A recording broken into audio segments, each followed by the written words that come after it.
Pedro Frazão, o PS acusou a oposição de estar a querer deitar abaixo uma ministra, no caso, a Ministra da Saúde, obviamente. Foi esse o propósito do Chega quando pediu este debate no Parlamento sobre a situação das urgências? Olá, Luísa, muito obrigado pelo convite. Cumprimento também todos os meus colegas de painel e quero dizer lá para casa que não foi o propósito do Chega pedir a demissão da ministra. Aliás, o nosso líder, André Ventura, nunca, em momento algum, até hoje, pediu a demissão da senhora ministra. De facto, o que é preciso apontar é a incompetência política desta senhora ministra, que nomeia os conselhos de administração de todos os hospitais EPS, nomeia também as direções das ARS e que elas sim são responsáveis por fazer as escalas.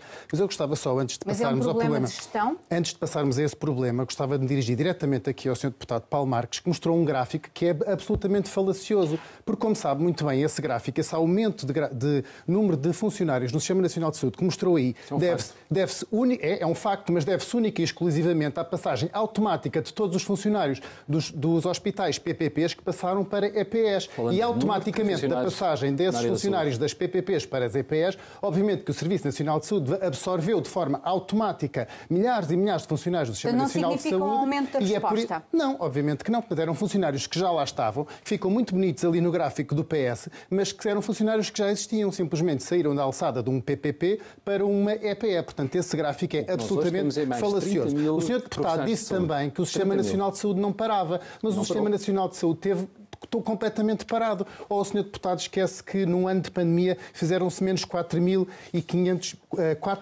500 mil de consultas, cirurgias, urgências e internamentos. O Sistema Nacional de Saúde para, sim, sempre que há um excesso de pressão sobre o Sistema Nacional de Saúde, o Sistema Nacional de Saúde em Portugal para. E para por tudo e mais alguma coisa. A situação que nós estamos a viver agora é uma situação de contingência, não é só uma situação na obstetrícia, eu quero dizer isto lá para casa muito francamente, é uma situação na obstetrícia, na anestesiologia, na medicina interna, na traumatologia, anteontem.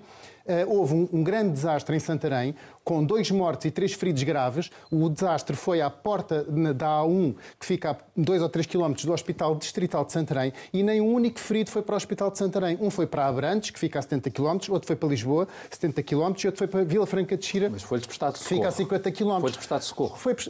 O Sr. Deputado, se tiver um acidente grave e gostava de ir para 70 km ou quer ir para um hospital que esteja a 2 km. O sistema funcionou, não é? Não funcionou porque o Hospital Distrital de Santarém estava fechado porque não tinha nem traumatologia, nem medicina interna, nem obstetrícia. Está a ver? Portanto, o Sistema Nacional de Saúde está parado e isto é preciso denunciar grandemente, e foi por isso que o Chega chamou a Sra. Ministra da Saúde ao Parlamento e ela chumbou redondamente no exame que lhe foi feito. Não apresentou uma solução, apresenta sempre as soluções do Partido Socialista, é sempre comissões técnicas, avaliações, estudos, mas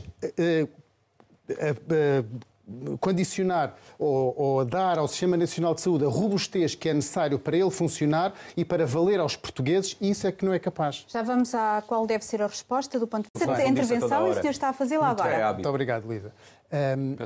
De facto, esse enorme desequilíbrio que existe entre os tarefeiros e os médicos da casa é que cria esse desconforto que faz com que depois os médicos da casa, ao atingir as 150 horas de trabalho extraordinário, que são máximas, que é a própria legislação da DGS, depois acabem por não se verem, vêm-se confrontados com uma situação em que quem vem um médico tarefeiro que num dia ou num turno ganha exatamente o que eles ganham no mês. E, portanto, obviamente, isso é um enorme desequilíbrio e isso tem que acabar.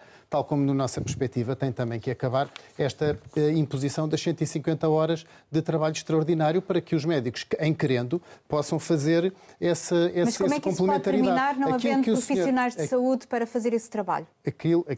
Isso é um problema que o Partido Socialista tem que resolver, ou quem estiver no governo, com um inventário nacional dos profissionais de saúde. E a lei está no papel desde 2015 que o Governo tinha que fazer um inventário dos profissionais de saúde em Portugal e não existe. Portanto, o Governo, quando precisa de saber quantos profissionais de saúde existem, tem que ir perguntar à Ordem dos Médicos, à Ordem dos Enfermeiros, nem sabe os que imigram e os que não imigram, apesar de estar legislado na lei. Mas deixe-me só responder ao Sr. Deputado João Dias, que disse que o Partido Chega quer destruir o Serviço Nacional de Saúde. Sr. Deputado, até o próprio polígrafo, na última legislatura, disse que o Partido Chega foi o partido que mais apresentou propostas para reforçar o Sistema Nacional de Saúde. Portanto, isso o que diz é absolutamente mentira. Depois, quando diz que o Serviço Nacional de Saúde, os hospitais públicos são mais baratos, também é mentira. Consulte o relatório de contas, o relatório do Tribunal de Contas sobre o exercício entre 2017 e 2021, em que diz que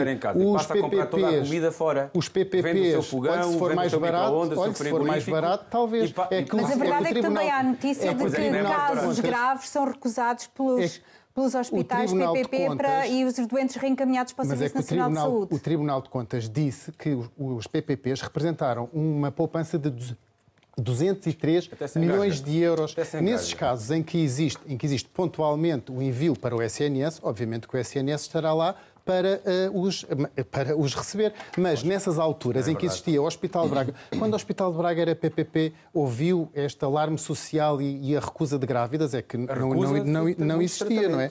Além disso, a esquerda toda unida, o PS, o PCP e o Bloco de Esquerda, aprovaram a Lei de Bases da Saúde, que foi apresentada em 2000, pelos vistos não, foi aprovada em 2019 como uma grande panaceia para o Serviço Nacional de Saúde. E afinal, em vez de ser a panaceia, está a ser a eutanásia. Uma eutanásia que, aliás, foi aprovada há pouco tempo. Não sei se o Partido Socialista quer utilizar a eutanásia para resolver os problemas que tem no Serviço Nacional de Saúde, mas isso é absolutamente lamentável. Além disso, o grande problema que existe no Serviço Nacional de Saúde são também os cuidados primários. Eu queria mostrar esta fotografia, que é do Centro da Saúde de Póvoa de Santiria. Não é muito longe daqui, são a 17 km de Lisboa. Portanto, não estamos a falar em nenhum interior longínquo. A 17 km do centro de Lisboa, do nosso Parlamento, existem mais de 20 pessoas à espera, à chuva, numa madrugada, para terem uma consulta. Organização. Estas pessoas que estão aqui à espera de uma consulta, hoje estão à espera... Falta de muita organização. Hoje estão à espera de uma consulta à porta do centro de saúde, não tendo consulta, amanhã vão para a urgência,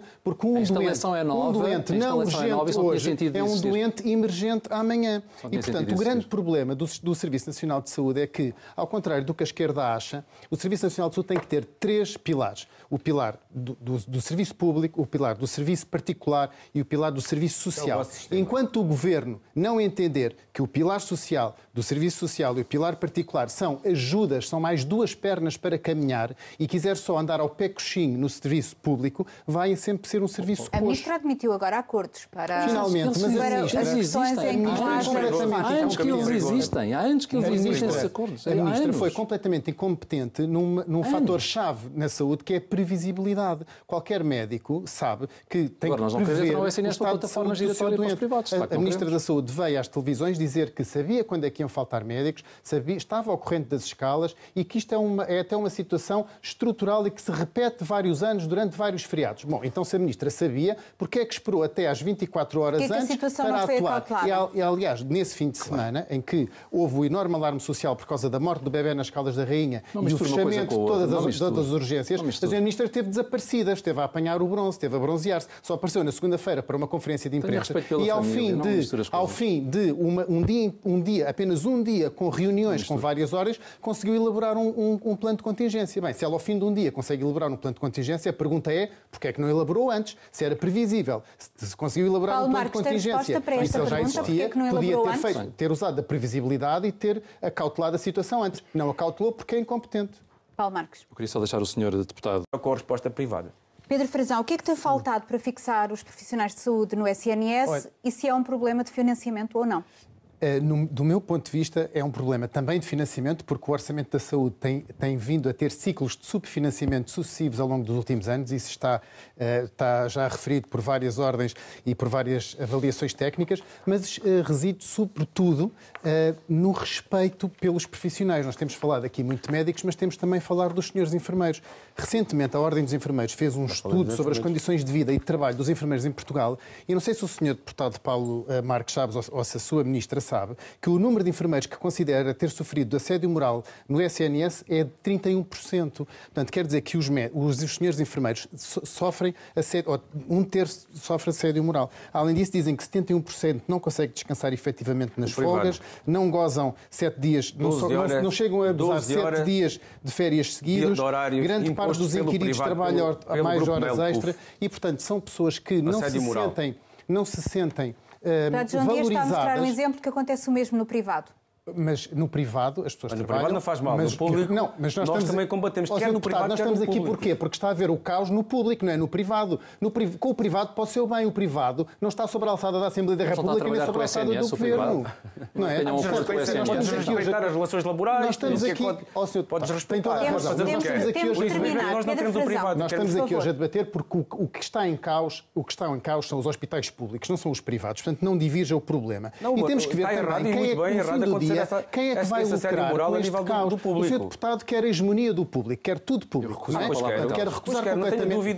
Mas quem é que lucra com isso? Quem é que lucra com este caos no sistema público? Olha, eu hoje não disse à Sra. Ministra, mas devia ter dito que a semana passada em Portugal ultrapassou-se a barreira dos 4 milhões de seguros de saúde em Portugal. E não há 4 milhões de pessoas ricas em Portugal. Portanto, em Portugal existem neste momento 4 milhões de seguros de saúde. Porque as pessoas... ao privado por falta de resposta do público. Qualquer pessoa que tenha um mínimo de capacidade financeira pode deixar de passar férias, pode deixar de ir a um concerto, pode deixar a ter outro ou ir jantar fora, mas prefere ter um seguro de saúde. E quem é que lucra com isso? É que afinal, se calhar, nós temos que... Se calhar tem que ver a coisa ao contrário. É que os maiores amigos... As empresas de telecomunicações oferecem seguros. Os maiores amigos da medicina privada não somos nós, os maiores amigos são os senhores, porque o caos que está no Sistema Nacional de Saúde faz com que em Portugal hoje existam mais de 4 milhões de seguros de saúde. E as pessoas compram um seguro de saúde, as pessoas gastam dinheiro com seguros de saúde, porque os senhores destruíram o Sistema Nacional de Saúde e estão a destruir o Sistema Nacional de Saúde. Temos de terminar, não sem antes ouvir a opinião.